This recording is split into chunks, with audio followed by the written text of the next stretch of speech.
From the Times and the Sunday Times, this is The Story. I'm Manveen Rana.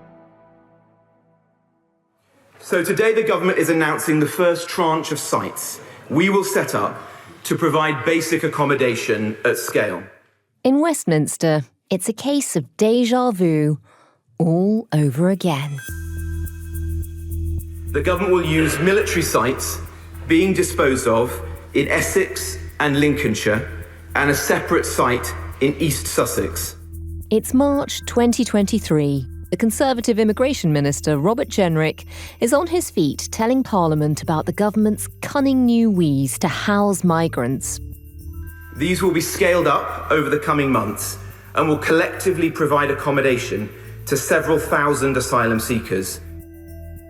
The response from Labour was damning. Madam Deputy Speaker, today's statement is an admission of failure. Well, that was then. 2.5 years later, and Labour, now in government, has performed an extraordinary volte-face. We believe that these bases can provide adequate accommodation for asylum seekers. This isn't luxury accommodation by any means, but it's adequate for what is required.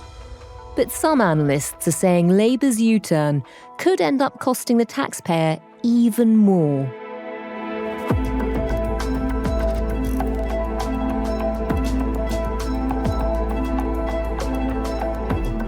The story today, from hotel beds to military barracks.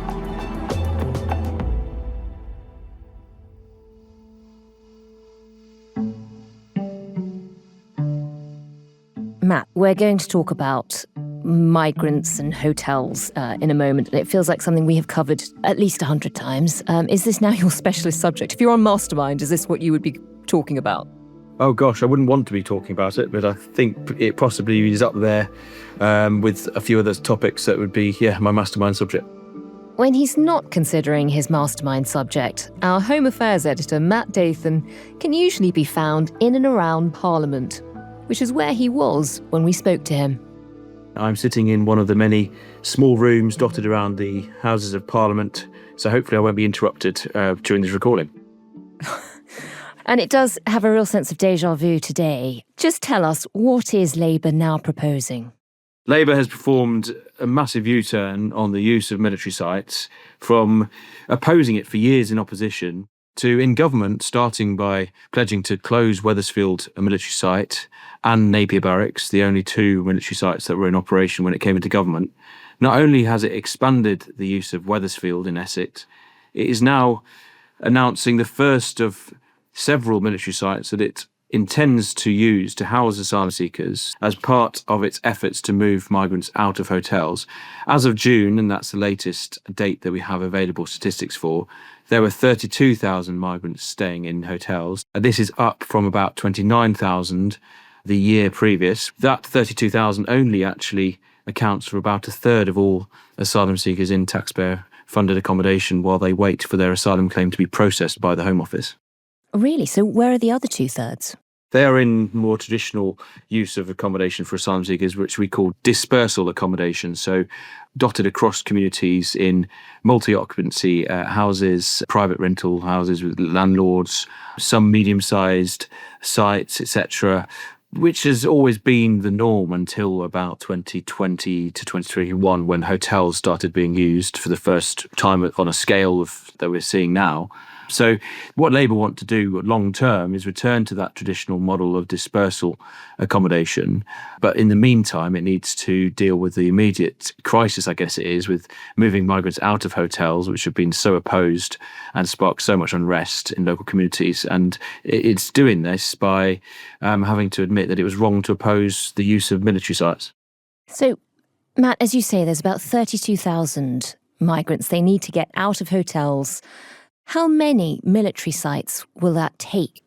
The two military sites that we revealed in Tuesday's newspaper of Cameron Barracks in Inverness and Crowborough Training Camp in East Sussex will only be able to cater for a maximum of 900. Now, I've been told by Home Office, senior Home Office sources, that they are hoping to move as much as 10,000 migrants into military bases eventually. And so this isn't going to be done just by using barracks. What the government is hoping to do is to use larger disused military sites, like the Wethersfield site in Essex, to build or install prefabricated modular buildings. But obviously that is not going to deal with the 32,000 migrants currently in hotels. There's a lot there to unpack. So they need to be able to move 32,000 migrants out of hotels. They can only ambitiously talk about putting 10,000 in different military barracks, and the ones we've heard about so far would only house about 1,000, actually, less than 1,000. We don't know what happens to the other 22,000. We're assuming they just get processed faster, although that hasn't been something that's happened over the last few years. So it doesn't feel like it's a complete plan yet. In terms of the military barracks aspect of this, though, I mean, just talk us through that. So the two sites that we now know about, which the Times revealed on Tuesday, tell us about what those sites are like. So yes, I mean, traditionally they are barracks used for accommodating servicemen and women. The one in Crowborough is a training camp, so it's very much a temporary base. The one in Inverness is more of a longer-term accommodation base, I'm told. And they've actually, in those two barracks, been used since 2021 to house Afghan families who fled the Taliban because they feared reprisals, because they had been working alongside the British Armed Forces. So they are ready to use two very different sort of sites. In terms of their location, the one in Inverness is in the town centre. So that makes it rather like a hotel, I guess. And that's actually what the local MP, Angus MacDonald, the Lib Dem MP, has said. What is the difference between a town centre migrant hotel and a town centre migrant barracks? It is a 10-minute walk to the high street. It is virtually an open camp. There is going to be no restriction on the 300 migrants from coming in and out of the camp. So I imagine, in fact, we can see in social media, I think there's quite a lot of unhappiness already about it. And the military training camp in East Sussex, Crowborough, is different from Inverness because it's on the edge of Ashdown Forest, so a bit more rural. But it also faces opposition locally. In fact, the local MP, Rana, has already started a petition, so she's furious at plans to use it for asylum seekers. So you can already see the battle lines forming, which we've seen plenty times before when it comes to government plans to use military sites across the country.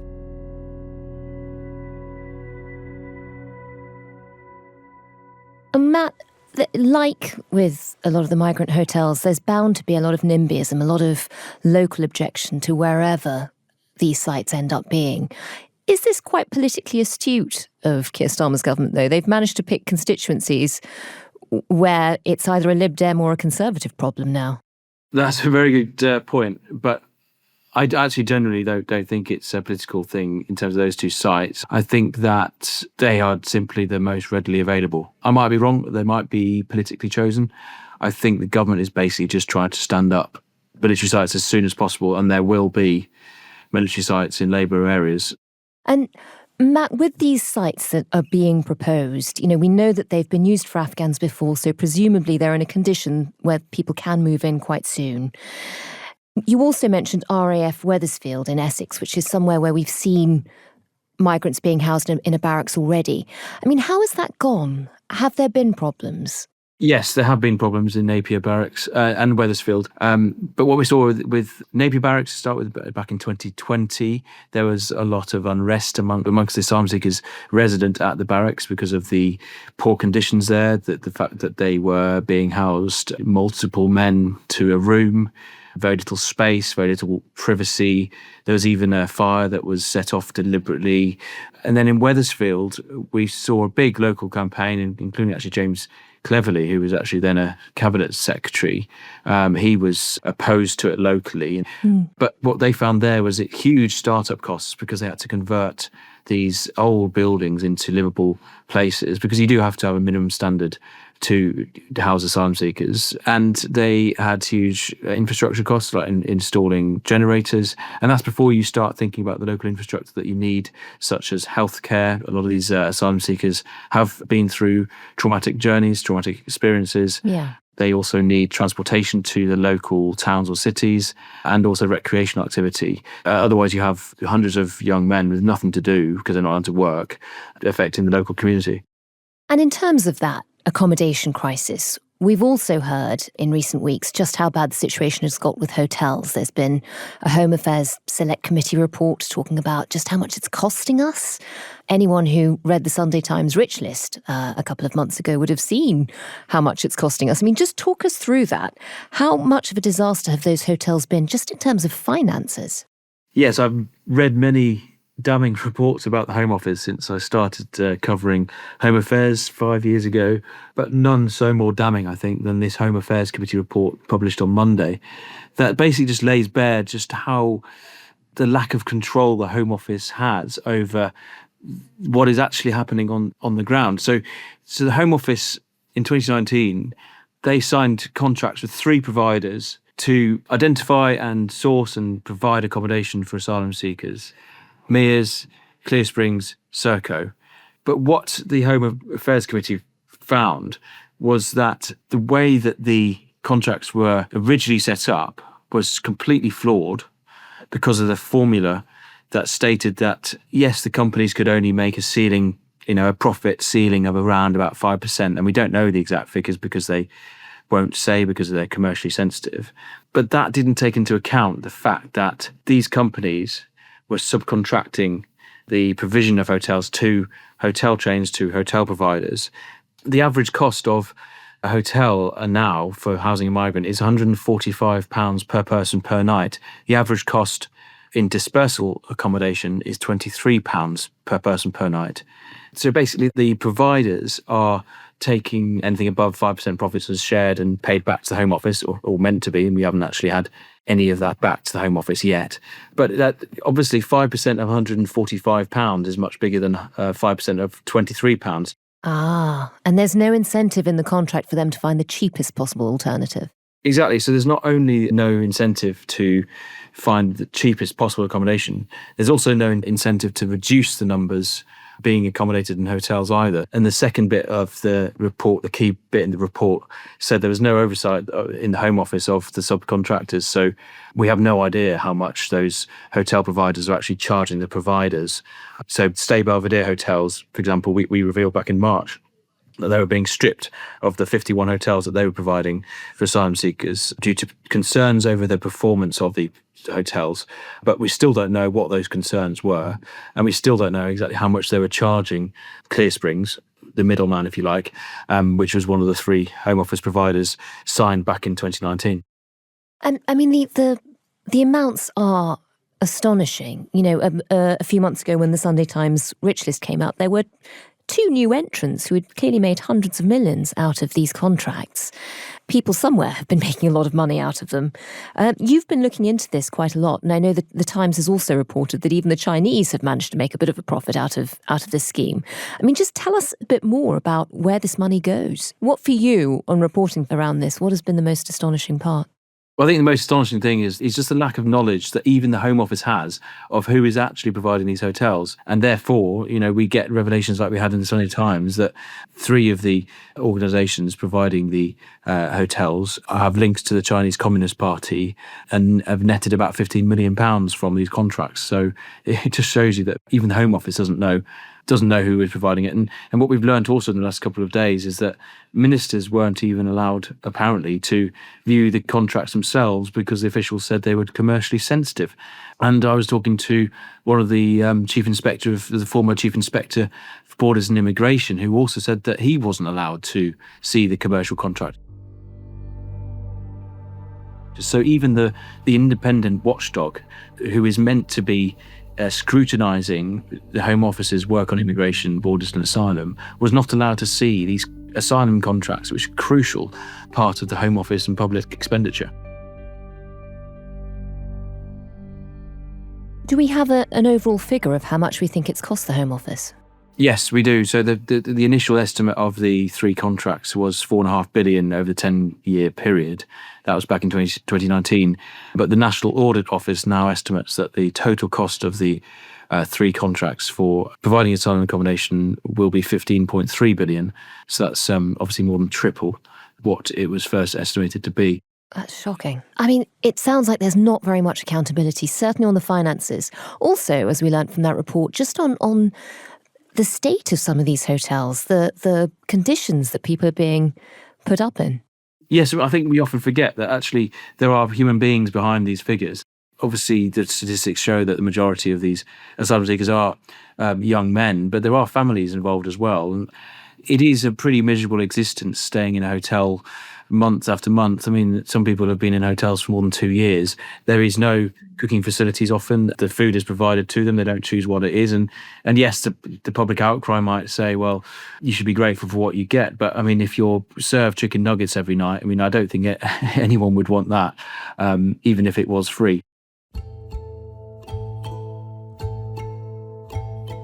In response to that damning report, the Home Office said the government is furious about the number of illegal migrants in this country and in hotels.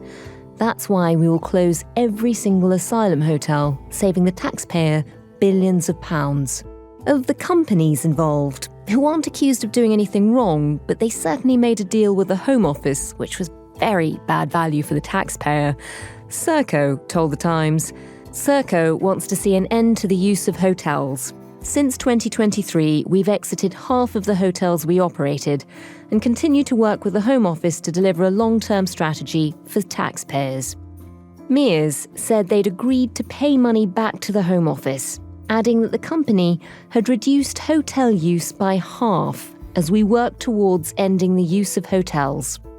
Clear Springs didn't respond to a request for comment.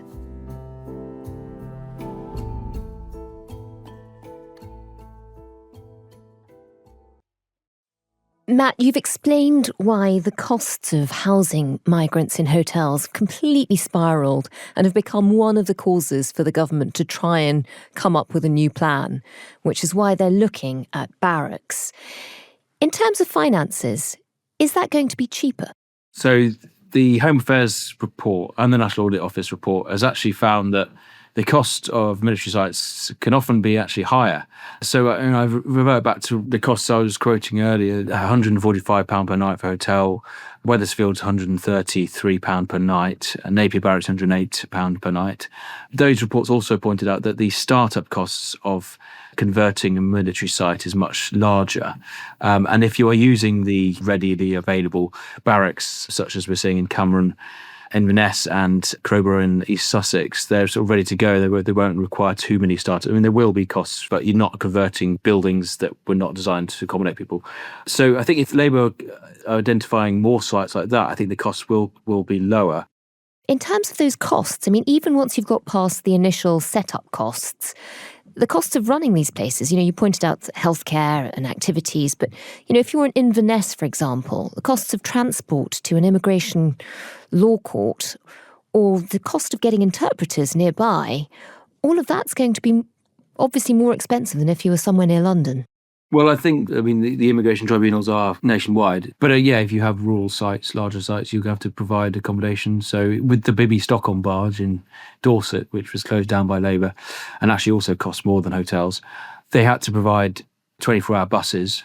And what we've also seen is the cost of taxis are extortionate, because you have asylum seekers needing to attend those appointments, legal appointments, GP appointments, for example.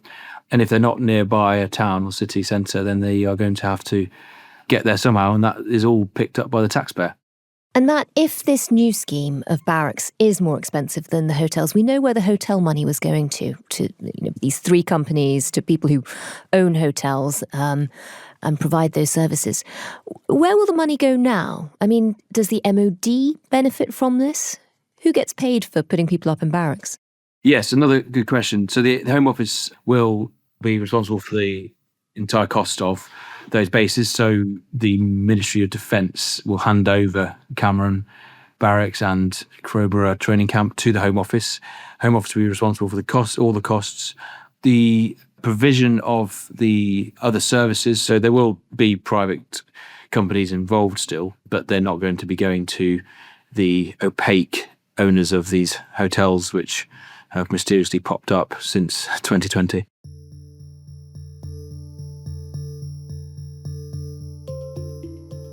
When Keir Starmer came to power, he'd actually said he wanted to close down the barracks that were being used to house asylum seekers. This really is a complete about-turn. Why has that come about? I think they didn't realise the scale of the challenge ahead of them, and the numbers crossing the channel have actually increased under Labour, not decreased. They didn't realise just how hard it is to manage the asylum accommodation. They have, to be fair to them, increased the number of Home Office officials processing claims, so they are speeding up the decision-making. But the problem is migrants keep on arriving on small boats. The numbers this year, more than 37,000, are higher than the entire of last year. So you've got more people coming in. You're not processing them fast as you wanted to. But what is actually probably just as big a challenge is, even though they are processing these claims faster and at larger volumes than the Tories did in the final years of their government, is that once you reject an asylum claim, that individual isn't then immediately removed or anything. They get a chance to appeal. And the number of asylum seekers appealing a rejected asylum claim is at record levels. I mean, it's risen sevenfold. I think the latest figures showed that there are over more than 50,000 asylum appeals stuck in the immigration tribunal system. Wow. And there is a limit to how many claims the courts can deal with. And so you're basically just shifting the problem from the front door of the asylum system, if you like, the initial claims, which Home Office is responsible for, to a different part of the asylum system, which is what the courts are responsible for, Ministry of Justice.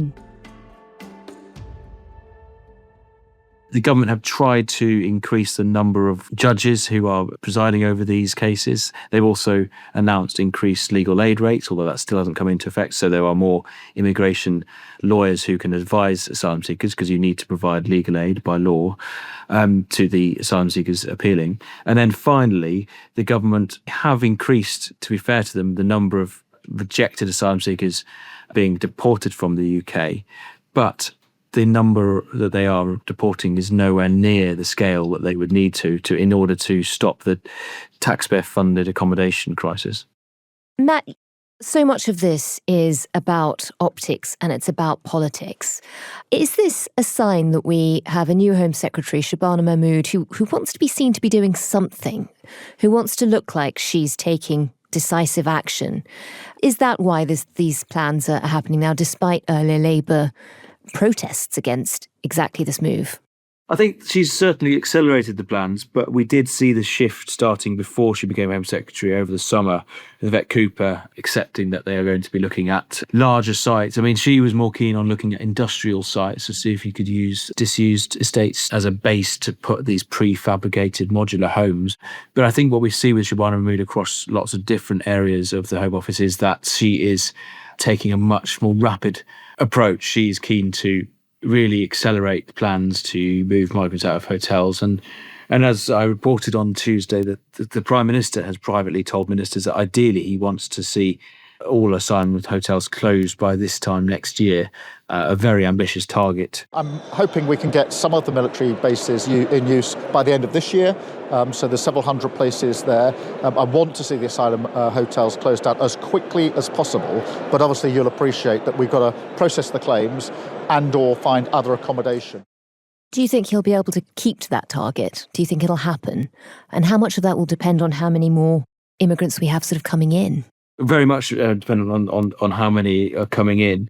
I don't think they will close all hotels by this time next year, but I think that's why Keir Starmer hasn't said that pledge publicly, and it's not a pledge. He said he wants in an ideal world them to close at this time next year, and he set them that sort of goal to aim at informally, because as they've learnt, a lot of this is so much out of their control, and with the numbers of migrants rising, you can't really see how they are going to solve this problem within a year. But what I think is possible is that they can show significant progress by this time next year to move migrants out of the hotels. And what we do also have next year is these break clauses with those 3 providers where the government can renegotiate the terms of those contracts or terminate them altogether. And I think there will be increasing pressure from Labour MPs for the Home Office to show that they are at least very much considering breaking those clauses. And just finally, Matt, do we have any sense of how this proposal will play out with the public? Do they prefer to see migrants being placed in barracks rather than hotels? Is there a sign that this will go well, or do you think NIMBYism will kick in? We have commissioned polling on this for the weekend. So yes, come back to the Times website later this week. Well, every day, obviously. But I think this is what Shabana Mahmood and the government is not necessarily gambling on, but they very much think that the public will find military sites much more palatable than hotels. And I think using these larger sites, they will attract local opposition. But what I think what they'll do is concentrate those points of frustration and anger in much fewer places in the country. They are going to be seen as much more appropriate places for asylum seekers to live rather than hotels. At the moment, you have more than 200 hotels. They become flashpoints for protests. You have, just at the weekend, we had in Southampton a lot of protests, hundreds of people waving St George's flags at a hotel in Southampton.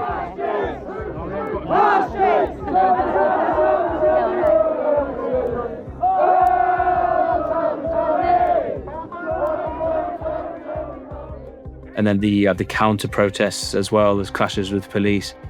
The hotels become flashpoints for people to show their frustration at the bigger issue of the small boats and illegal migration. And having them in military sites will keep them up. Obviously the one in Inverness is slightly an exception, but the idea is that they are more rural places where they'll be less seen, if you know what I mean. And so, yes, local residents will always be upset, just like they often are with new prisons being built in their area.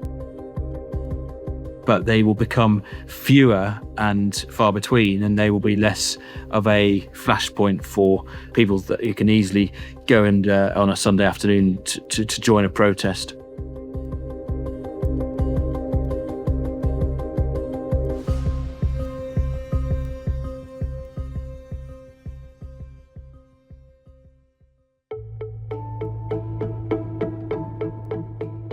That was the Times Home Affairs editor, Matt Dathan. You can read more of his reporting on this issue online at thetimes.com.